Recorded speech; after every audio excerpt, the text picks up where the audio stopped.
성경입니다. 창세기 26장 26절로 29절에 있는 말씀입니다. 26장 26절로 29절요. 같이 한번 읽어볼까요? 아비멜렉이 그 친구 아우삭과 군대장관 비골과 더불어 그랄에서부터 이삭에게로 온지라. 이삭이 그들에게 이르되 너희가 나를 미워하여 나에게 너희를 떠나게 하였거늘 어찌하여 내게 왔느냐. 그들이 이르되 여호와께서 너와 함께 계심을 우리가 분명히 보았으므로 우리의 사이 곧 우리와 너 사이에 맹세하여 너와 계약을 맺으리라 말하였노라. 너는 우리를 해하지 말라. 이는 우리가 너를 범하지 아니하고 선한 일만 내게 행하여 내가 평안히 가게 하였음이니라. 이제 너는 여호와께 복을 받은 자니라. 아멘, 아멘. 우리 서로 한번 옆 사람 보고 인사합시다. 하나님의 은혜가 당신에게 임하기를 원합니다. 하나님의 은혜가 당신에게 임하기를 원합니다. 한 번 더요. 하나님이 당신에게 복 주시기를 원합니다. 하나님이 당신에게 복 주시기를 원합니다. 어제 저희 지방에 한 교회가 이전 예배를 드렸어요. 그리고 또 재가복지센터가 세워져서 그렇게 설립 예배를 드리고 왔는데요. 우리 지방의 임원 목사님 중에 한 분이 새 차를 타고 온 거예요. 카니발 새 차를 타고 온 거예요. 와! 그랬는데 그 차를 한 성도님이 사줬대요. 와! 제가 부러웠겠어요? 안 부러웠겠어요? 하나도 안 부럽겠죠. 전 그렇지 않아요. 저를 너무 거룩하게 보십니까? 부럽더라고요. 아니, 그 새 차를 성도가 사줬다는데 얼마나 부럽습니까? 근데 그 교회가요, 구리에 그 건물에 새 들어있는 교회인데 다음 달에 그 평내 쪽으로 이렇게 교회를 있던 교회를 기존에 교회에 있던 자리를 인수해 가지고 거기로 들어갑니다. 그 교회가 30억이에요. 근데 이게 30억을 제가 알기로는 그 성도님이 헌신을 하는 거예요. 그래서 어떻게 이렇게 할 수 있나 들어봤더니 이제 이렇게 건너 듣기로는 그 성도님이 아무튼 주식에 몰빵을 했다나요? 주식에 몰빵을 했는데 글쎄 그게 한 4배 정도 뛰어서 평생 먹을 돈을 다 받았다네요. 그래서 그분이 헌신한 거예요. 여러분, 제가 부러웠던 것은 이야, 그 주식을 좀 가르쳐 주지. 그랬으면 같이 대박 날 걸. 그게 아니었어요. 아무리 여러분 돈을 많이 벌었어도요, 그 30억을 하나님 앞에 헌신하기가 쉽겠어요? 어렵겠어요? 쉽지 않아요. 얼마를 벌었는지는 몰라요, 저는. 근데 내가 없던 돈이 생겨서 하나님 앞에 드릴 수는 있겠지만 그것을 하나님 앞에 헌신해서 드렸다는 것은 결코 쉬운 일이 아니에요. 제가 부러웠던 것은 새 차가 부러웠던 게 아니라 그런 하나님의 은혜를 받고 복을 받았을 때 그렇게 헌신할 수 있는 귀한 성도님이 있다는 것이 부러웠고요. 또한 그 성도님들이 여러분이 되길 주님의 이름으로 축원합니다. 여러분, 헌신은요, 희생이 없는 헌신은 헌신이 아니에요. 성경에 보세요. 하나님 앞에 드렸을 때요, 다 쓰고 남아서 드린 게 없어요. 가장 귀한 것을 하나님 앞에 드렸죠. 옥합을깨 드렸잖아요. 마지막 남은 떡 그 반쪽을 엘리야에게 줬잖아요. 그 아이가 드렸던 보리떡 5개, 물고기 2마리, 지 혼자 먹으면 집에만 부르지만 하나님 주님 손에 드렸더니 그 일로 5,000명, 10,000명이 먹는 기적이 일어나잖아요. 헌신은요, 희생이 없는 헌신에는 역사가 없어요. 그러나 하나님이 적은 것이라 할지라도 희생하며 드린 그 손길을 통해서 역사하실 줄로 믿습니다. 오늘 저와 여러분이 이러한 복을 받는 사람 되길 주님의 이름으로 축복합니다. 여기 29절에 보니까 그 맨 마지막 절에 뭐라고 그래요? 이제 너는 여호와께 복을 받는 자니라. 우리 한번 옆 사람 보고 인사합시다. 당신은 하나님께 복을 받은 사람입니다. 당신은 하나님께 복을 받은 사람입니다. 아멘, 아멘. 복을 받은 사람입니다. 이삭을 두고 한 말입니다. 이삭은 형통의 사람이에요. 이삭의 삶을 고난이 없고 무난하다라고 생각들 하시는데 절대 그렇지 않아요. 이삭에게도 고난이 있었어요. 시험이 있었어요. 시련이 있었어요. 그런데 그것을 이기고 견뎌서 승리하는 사람이에요. 여러분, 형통은 성공이 아니에요. 형통은 축복만이 아니에요. 형통은 따라합시다. 하나님과 함께하는 것이 형통이다. 아멘. 하나님과 함께하는 것이 형통입니다. 하나님께 복을 받은 것이 형통입니다. 오늘 이 그랄 왕이었던 아비멜렉이 그 신하였던 아우삭과 함께 와서 이삭을 바라보면서 해줬던 말이 이 말입니다. 우리 한번 성경 다시 창세기 26장 28절 29절입니다. 읽어볼까요? 그들이 이르되 여호와께서 너와 함께 계심을 우리가 분명히 보았고 우리 사이 곧 우리와 너 사이에 맹세하여 너와 계약을 맺으리라 말하였노라. 너는 우리를 해하지 말라. 이는 우리가 너를 범하지 아니하고 선한 일만 내게 행하여 내가 평안히 가게 하였음이니라. 이제 너는 여호와께 복을 받은 자니라. 아멘. 28절에는요 하나님이 너와 함께함을 내가 보았다. 29절에는요 하나님께 너는 복을 받는 자다. 여러분, 오늘 우리들의 믿음이 우리끼리 당신은 하나님께 은혜받은 자요 복받은 자요 이게 아니라 믿지 않는 세상 사람들에게 야, 저 사람은 저 교회는 하나님이 함께하는 교회야. 할렐루야. 저 사람은 저 교회는 하나님께 복을 받은 교회야. 이런 말을 들을 수 있길 주의 이름으로 축원합니다. 그게 형통이거든요. 그러면 우리가 이런 형통의 사람이 되기 위해서 이 이삭을 통해서 몇 가지 배울 수 있어요. 이삭은 어떻게 형통의 사람이 되었냐? 첫 번째로는요, 한번 따라합시다. 이삭은 순종의 사람이다. 어떤 사람이라고요? 순종의 사람이에요.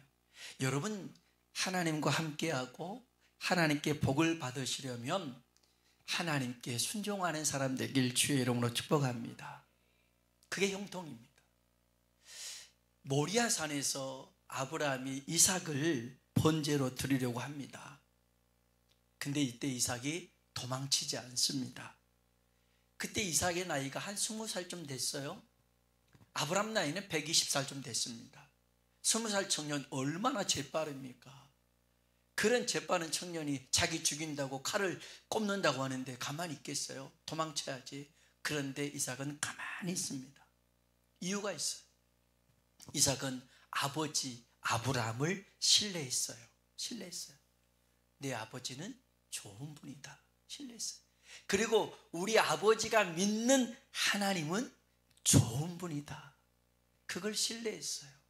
여러분, 하나님 아버지가 좋은 분이심을, 우리 아버지 되심을 믿으시길 주의 이름으로 축원합니다. 여러분, 신뢰라고 하는 것은요, 어떤 상황 속에서도 순종하는 것이 신뢰입니다. 신뢰는요, 모든 상황 속에서도 순종할 수 있는 게 신뢰입니다. 저는 이 신뢰를요, 어렸을 적에 키우던 개한테서 배웠어요. 그 개 이름은 바둑이었는데 참 그때 이름은 그랬어요. 바둑아 놀자, 철수야 놀자, 영희야 놀자, 그런 바둑이었는데 굉장히 똑똑한 개를 어느 날 아버지가 전화가 와서 야야야, 그 바둑이를 끌고 이제 그리고 보리마당이라고 보리를 터는 마당이 있어요. 글로 끌고 오라. 아버지가 끌고 오라니까 끌고 갔잖아요. 저는 순종의 사람이니까. 끌고 갔더니 개 목줄을 풀어주고 넌 집으로 가라. 그래서 집으로 왔어요. 알고 봤더니 우리 바둑이를 잡아먹어 버렸어요. 아버지하고 아버지 친구들이. 그 똑똑한 굉장히 트라우마가 있었어요. 그 영리하고 똑똑한 개인데. 근데요, 그 개가 이제 참 옛날 사람들은 참 그랬어. 그냥 죽이면 좋은데 그냥 몽둥이로 때려가지고 팍 죽이고 그러다가 도망가 버린 거예요. 그러니까 우리 아버지가 뭐라고 하냐면, 바둑아, 바둑아, 일로 와라, 일로 와라. 좀 전에 지 죽인다고 두드러 팼던 그 주인이 바둑아, 바둑아 하니까 피가 철철철철 흐르는 바둑이가 꼬리를 흔들면서 오는 거예요. 저 같았으면 가서 물어버릴 텐데, 목이라도 물어버릴 텐데 안 그렇더라고요. 와서 꼬리 흔들며 와가지고 그렇게 해서 또 때려서 잡아먹었어요. 참. 제가 그 바둑이 그 말을 들으면서 우리 아버지 참 못됐다, 우리 바둑이가 더 낫다, 어렸을 때는 그렇게 생각했어요. 여러분, 순종이라는 게 뭐냐면 바로 이런 거예요. 모든 상황 속에서 신뢰하니까 할 수 있는 것이 뭐냐면 순종이라는 거예요. 내가 할 만하니까 하는 건 순종 아니에요. 할 수 있으니까 하는 것, 물론 그것도 귀한 순종이죠. 그러나 성경에 보면 할 수 없는 상황이 많아요. 그 할 수 없는 상황에 하나님이 말씀하실 때 순종하는 것이 하나님을 신뢰하는 거예요. 그런 사람에게 하나님이 함께 하시고 복을 주신 줄로 믿습니다. 여러분, 이삭은요, 자신이 처한 상황이나 문제보다 하나님 말씀에 대한 신뢰를 더 굳세게 가졌어요. 하나님이 말씀하신 것을 더 굳게 믿었더라는 거예요. 이게 창세기 26장 1절로 4절에 나와요. 한번 봅시다. 같이 한번 읽어볼까요? 아브라함 때 첫 흉년이 들었더니 그 땅에 또 흉년이 들매 이삭이 그랄로 가서 블레셋 왕 아비멜렉에게 이르렀더니 여호와께서 이삭에게 나타나 이르시되 애굽으로 내려가지 말고 내가 내게 지시하는 땅에 거주하라. 이 땅에 거류하면 내가 너와 함께 있어 내게 복을 주고 내가 이 모든 땅을 너와 네 자손에게 주리라. 내가 내 아버지 아브라함에게 맹세한 것을 이루어 내 자손을 하늘의 별과 같이 번성하게 하며 이 모든 땅을 내 자손에게 주리니 내 자손으로 말미암아 천하 만민이 복을 받으리라. 아멘, 아멘. 하나님께서 말씀하신 그 땅에 흉년이 들었어요. 흉년이 들었어요. 아브라함 때도 흉년이 들었어요. 그래서 아브라함은 흉년 들었을 때 애굽으로 내려갔거든요. 하나님께 기도하지 않았어요. 그냥 내려갔어요. 내려가서 큰 어려움을 당했잖아요. 그 바에게 사라를 누이로 속여가지고 뺏겨버린 적도 있었잖아요. 흉년이 들어서 이삭도 이제 애굽 좀 내려가려고 생각을 해서 그랄로 내려갔는데 하나님 나타나신 거예요. 그래서 내려가지 마라. 그랄 땅에 머무르라. 이 그랄도 마찬가지 가나안 땅이에요. 그 팔레스타인 지역이에요. 그 가뭄이 다 있던 지역이란 말이에요. 근데 애굽은, 이집트는요, 나일강이 있잖아요. 거기는 웬만해서는 이 나일강이 마르지 않잖아요. 그러니까 농사 지을 수 있어요. 그리고 글로들 사람들 다 가는 거예요. 글로 가야 살 수 있으니까 다 내려가는 거예요. 이제 자기도 가려고 하는데 하나님이 가지 마라, 가지 마라. 이 땅에 머물러라. 그러면 내가 너와 함께 할 것이고 내게 복을 주리라 말씀하셨어요. 여러분, 이삭이 갔을까요, 안 갔을까요? 네? 간 것 같기도 하고 안 간 것 같기도 하고. 안 갔어요. 안 갔어요. 그 땅에 머물렀어요. 머물러서 농사 지었어요. 여러분, 말이 됩니까? 아니, 지금 이 가뭄의 땅에 비도 내리지 않는데 거기다가 씨앗을 심어요? 오늘 얼마나 더웠어요? 이 더운 날에 그냥 바싹 마른 그 밭에다가 씨앗을 심어봐요. 어떻게 되겠어요? 말라 죽는 거예요. 말라 죽는 거예요. 그러면 씨앗만 버리는 거잖아요. 그러면 자기 재산만 더 없어지는 거예요. 그러니까 사람들이 뭐라고 그랬겠어요? 저 미련한 놈, 농사도 모르는 놈이 이 상황에서 졌다가 씨앗을 심으면 되겠느냐? 사람들이 욕을 했을 거예요. 미련하다고 했을 거예요. 그런데 사람들의 말이 중요하지 않았어요. 하나님이 말씀하셨잖아요. 이 땅에 머물러라. 여기서 농사 지어라. 그러면 내가 너와 함께하고 복을 주리라. 여러분 아멘이지만 이런 상황들은 정말 힘들어요. 진짜 힘들어요. 다른 사람들 다 보따리 싸고 떠나는데 나 혼자 남아있는 거예요. 그러면서 다 손가락질하고 혀를 차고 있는데 이게 잘한 짓인가? 여러분 얼마나 고민이 들겠어요. 이걸 씨앗을 심어야 돼 말아야 돼. 씨앗 심으면 이거 내일 또 해가 쨍쨍 내려져서 다 타버리면 어떡하지? 얼마나 고민되겠어요. 그런데 아까 말했듯이 이삭은 어떤 상황 속에서도 하나님의 말씀을 굳게 붙들었어요. 그것이 순종이고 형통의 비결인 줄로 믿습니다. 그래서 어떤 일이 펼쳐졌어요? 우리 한번 26장 12절 13절입니다. 같이 한번 읽어볼까요? 이삭이 그 땅에서 농사하여 그 해에 100배나 얻었고 여호와께 복을 주심으로 그 사람이 창대하여 마침내 거부가 되고, 아멘. 따라합시다. 마침내 거부가 되어. 아멘. 무슨 말인 줄 아세요? 여기서 그냥 거부가 된 게 아니에요. 마침내 거부가 되었대요. 그 말은 무슨 말이냐면 하나님이 이삭을 거부가 되게 하려는 계획을 가지고 그 흉년, 그 가뭄든 땅에 농사지으라 한 거예요. 그래서 순종함으로 한 걸음 한 걸음 내딛었더니 100배의 복을 받았어요. 100배의 복이 끝난 게 아니에요. 마침내 그가 거부가 된 줄로 믿습니다.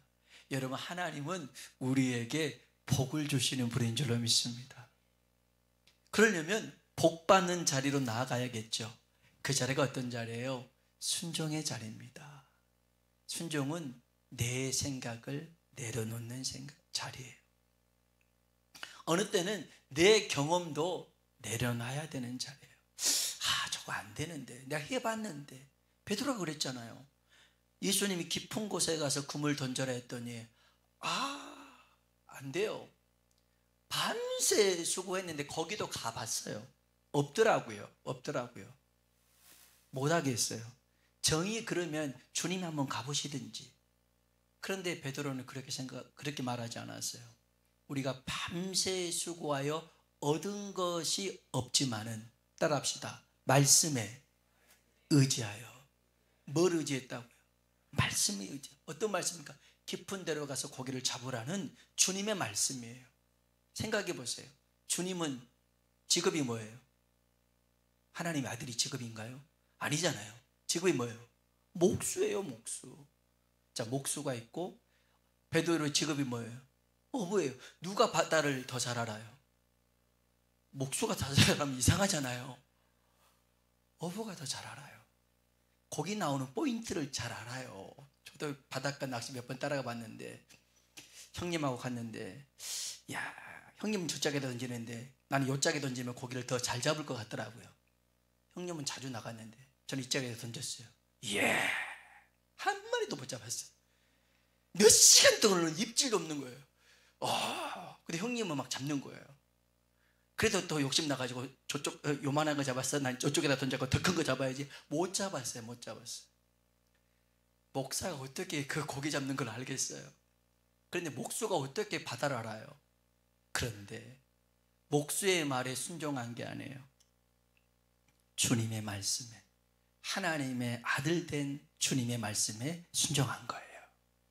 그래서 내려가서 그물을 내렸더니 2배가 잠길 정도로 고기가 잡힌 줄로 믿습니다. 여러분, 이게 베드로가 쉽게 결정했던 상황이 아니에요. 남일이니까 쉬워 보이죠. 아까 남일이니까 30억 들여서 교회 이렇게 하고 목사님 한 7천만 원, 8천만 원 그랜저를 했다. 카니발도 사주고 쉬운 일이 아니에요. 아닙니다. 그런데 여러분 보세요. 이 복은요, 하나님이 그 사람들만, 베드로, 이삭에게만 주고 싶은 복이 아니에요. 이 마침내라는 말은 우리들에게도 해당되는 거예요. 해당되는 거예요. 하나님이 말씀하실 때 마침내 하나님의 얼굴을 볼 수 있고, 마침내 하나님의 비전을 할 수 있고, 마침내 하나님 나라를 위해서 쓰임 받을 수 있는 저와 여러분이 되길 주님의 이름으로 축원합니다. 제가 요즘 기도하는 제목이 그거예요. 하나님, 하나님의 비전을 공유할 수 있게 해주십시오. 하나님의 뜻을 알게 해주십시오.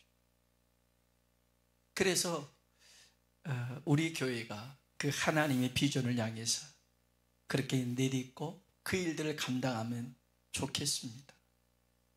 여러분, 그것이 이 땅 가운데 존재하는 교회의 목적이고 우리가 살아가는 이유예요. 더 좋은 집 살기 위해서가 아니라 더 좋은 차, 더 많은 돈을 얻기 위해서가 아니에요.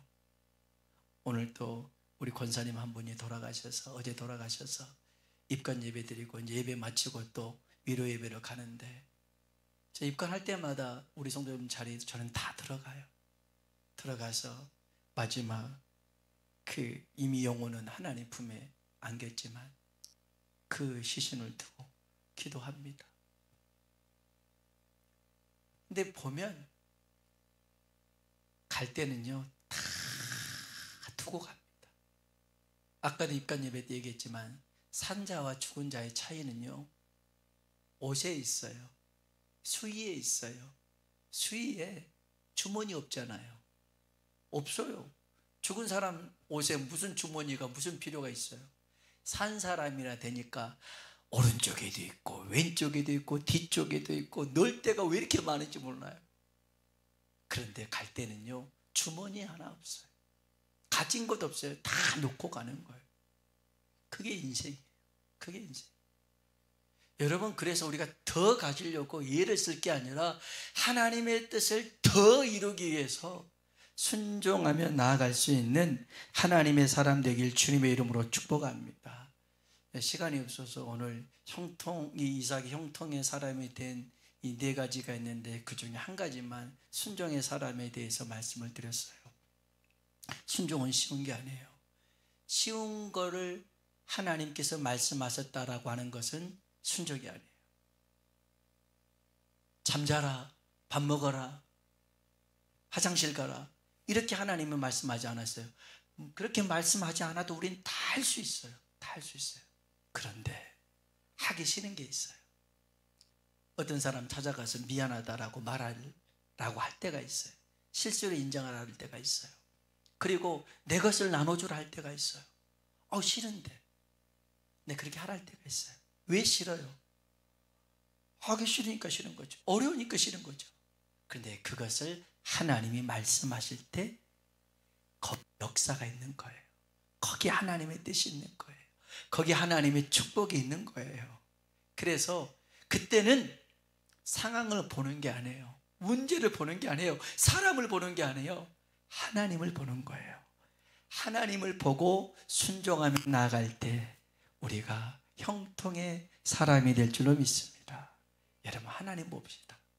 사람 보면서 비교하면서 흔들리지 말고, 왜 그런가 이해 못한다고 표정 짓지 말고 하나님 바라보면서 믿음으로 걷는 그런 형통한 사람 되길 주님의 이름으로 축원합니다.